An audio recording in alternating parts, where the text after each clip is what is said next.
రాజధాని కోసం ఫేజ్ 2 భూ సమీకరణ రైతుల విజ్ఞప్తి మేరకు ప్రతిపాదనలు సిద్ధం చేస్తున్న ప్రభుత్వం ఇప్పటికే మంత్రి నారాయణ కలిసి భూములు తీసుకోవాలని కోరిన రైతులు ప్రస్తుతం రాజధానిలో వివిధ అవసరాలకు పోగా మిగిలేదు 2000 ఎకరాలే. స్థలాల కోసం సంస్థల నుంచి పెరుగుతున్న వినతులు, భవిష్యత్ అవసరాల దృష్ట్యా మరింత భూ సమీకరణ కసరత్తు, మెజార్టీ రైతులు ముందుకొచ్చిన గ్రామాలతో ప్రారంభం అంటూ రాజధాని నిర్మాణానికి సమీకరణ విధానంలో భూములు ఇచ్చేందుకు మరిన్ని గ్రామాల రైతులు స్వచ్ఛందంగా ముందుకు రావడంతో ప్రభుత్వం ప్రతిపాదన సిద్ధం చేస్తోంది. మెజార్టీ రైతులు ముందుకొచ్చిన గ్రామాలతో ప్రారంభించి దశల వారీగా భూ సమీకరణ చేసే అంశాన్ని చురుగ్గా పరిశీలిస్తోంది. కొన్ని గ్రామాల రైతులు పురపాలక శాఖ మంత్రి నారాయణ కలిసి తమ భూముల్ని సమీకరణలో తీసుకోవాలని ఇప్పటికే విజ్ఞప్తి చేశారు. రాజధాని నిర్మాణానికి 2015లో భూ సమీకరణ ప్రారంభించినప్పుడే పెదపరిమి, హరిశ్చంద్రపురం తదితర గ్రామాల రైతుల్ని తమ భూములు తీసుకోవాలని వింతలు వచ్చాయి. కానీ అప్పట్లో ప్రభుత్వం మొదట 217 చదరపు కిలోమీటర్ల పరిధిలో అమరావతి నిర్మించాలని, భవిష్యత్ అవసరాలను బట్టి తదుపరి భూ సమీకరణపై నిర్ణయం తీసుకోవాలని భావించింది. ప్రస్తుతం రాజధానిలో వివిధ అవసరాలకు పోగా సిఆర్డీఏ వద్ద 2000 ఎకరాల భూమి మాత్రం మిగులుతోంది. మరోవైపు రాజధానిలో భూములు కేటాయించడం వివిధ సంస్థల నుంచి విజ్ఞప్తులు పెరుగుతున్నాయి. అంతర్జాతీయ విమానాశ్రయం ఏర్పాటుకి సుమారు 4000 ఎకరాలు కావాలని అంచనా. ఓ పక్క రాజధాని అవసరాలు పెరుగుతున్న, మరో పక్క తమ భూములు తీసుకోవాలంటూ వివిధ గ్రామాల రైతులు స్వచ్ఛందంగా ముందుకొస్తుండడంతో ప్రభుత్వం భూ సమీకరణ ప్రతిపాదనలు రూపొందిస్తోంది. రాజధానికి ఒక పక్క సరిహద్దుగా నది ఉంది, దాన్ని దాటి వెళ్లరు. మంగళగిరి వైపు పాత జీటీ రోడ్డు వరకు ఇప్పటికే భూ సమీకరణ చేసేశారు. మిగతా 2 వైపుల భూమిని సమీకరించే యోచనలో ప్రభుత్వం ఉంది. రాజధాని నిర్మాణానికి తుళ్లూరు, మంగళగిరి, తాడేపల్లి మండలాల్లోని 28 గ్రామాల పరిధిలో సమీకరణలో 37,941 ఎకరాలు తీసుకోవాలని ప్రభుత్వ లక్ష్యం కాగా కొంత పెండింగ్లో ఉంది. ఇంతవరకు 34,689 ఎకరాలను రైతులు స్వచ్ఛందంగా ఇచ్చారు. ఇంకా 3,252 ఎకరాలను సమీకరించాలి. రాజధానిలో స్టార్టప్ ప్రాంత అభివృద్ధికి 2014-19 మధ్య సింగపూర్కి చెందిన అసెండా సింగ్ బ్రిడ్జ్ సెంట్ కార్ప్ సంస్థల కన్సార్టియానికి ప్రభుత్వం 1691 ఎకరాలు కేటాయించి జగన్ ప్రభుత్వం ఆ సంస్థ ఒప్పందం రద్దు చేసుకుని వెళ్ళగొట్టింది. మళ్ళీ స్టార్టప్ ప్రాజెక్ట్ చేపట్టేందుకు సింగపూర్ సంస్థలు రాష్ట్ర ప్రభుత్వం చర్చలు జరుపుతుంది. ఒకవేళ సింగపూర్ సంస్థలు ముందు రాబోతే వేరే అంతర్జాతీయ సంస్థలు ఆహ్వానించి స్టార్టప్ ప్రాజెక్టులు చేపట్టే ఆలోచనలు ప్రభుత్వం ఉంది అన్నటువంటి వార్తని హైలైట్ చేశారు. ఇక్కడ ఒక అర్థం లేనటువంటి ఆలోచన విధానం. ఎవరో రెచ్చగొడతారు, ఏదో జరిగిపోతుంది. ఫైనల్గా ఆ పరిస్థితికి పరిష్కారం ఉండని పరిస్థితి. ఇప్పుడు ఇవాళ ఈ ఉన్న భూమికే దాదాపు 1,00,000 కోట్ల రూపాయలు కావాలని చెప్పి అందులో 45,000 కోట్ల అప్పులు తీసుకుంటే నానా తిప్పలు పడుతున్నాం. మిగతాదంతా ఇప్పుడు తీసుకుని ఏం చేయాలి?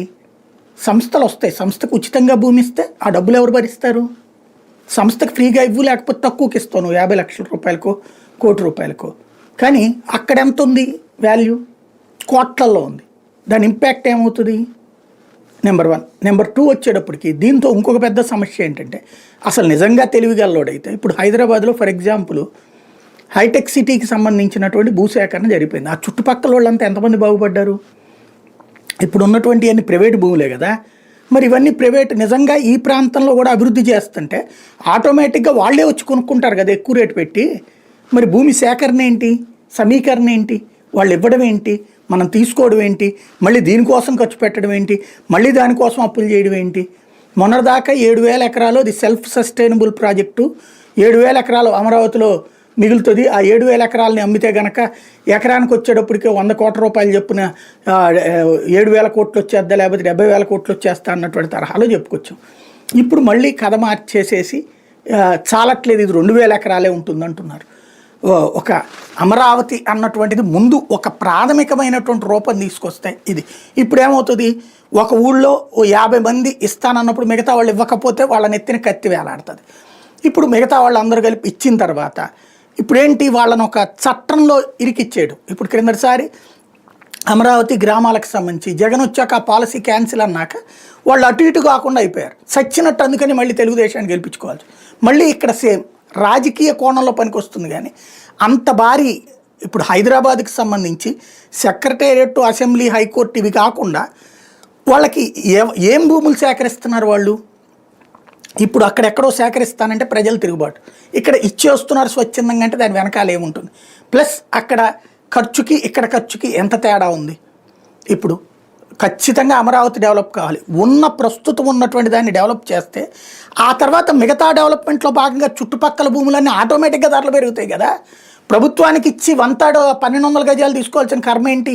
వాళ్ళకి 4,800 గజాలు, గజానికి 1,00,000 రూపాయలు చొప్పున అమ్ముకునేటటువంటి పరిస్థితి వస్తుంది కదా. అట్లా కదా డెవలప్ చేయాల్సింది. అప్పుడు కదా బాగుపడేది ప్రజలు. అలా కాకుండా ఇక్కడికి తీసుకుంటే ఎవడో వ్యాపారస్తుడు బాగుపడతాడు, కోటీశ్వరుడు బాగుపడతాడు, సామాన్యుడు కొరిగేది ఏంది? కాకపోతే ఇక్కడ ఎందుకు ఇస్తానంటున్నారు అంటే ఈ పొలిటికల్ ఆస్పెక్ట్లో ఉంటుంది. రెండవది, ఇదిగో మనకు ఒక అలవాటు పడిపోయింది, ఏమో లేరా పోతుందిలే మనం ఎందుకు ఈ తిప్పలన్నీ అనేటటువంటి మెంటాలిటీ. దానివల్లనే ఆ తర్వాత రోజుల్లో చూసుకుంటే మళ్ళీ అక్కడ తెలంగాణలో అట్లాగే మొదట ఏముందిలే పోతే ₹4 వస్తాయి అనుకున్నారు. ఆ తర్వాత ఏమైంది, మొత్తం ఎవడో బాగుపడిపోయాడని అక్కడ ప్రజల్లో తిరుగుబాటు వచ్చింది, రాష్ట్ర విభజన జరిగిపోయింది. ఇక్కడ ఆలోచించాల్సినటువంటి సందర్భం. కాకపోతే ఎప్పుడు కూడా ప్రాక్టికల్గా ఆ క్షణంలో ఆలోచిస్తారు కానీ భవిష్యత్తు గురించి ఆలోచించరు కాబట్టి ఎవరేం చేయలేరు. కాకపోతే వైకాపా బాధిత దళిత కుటుంబాలను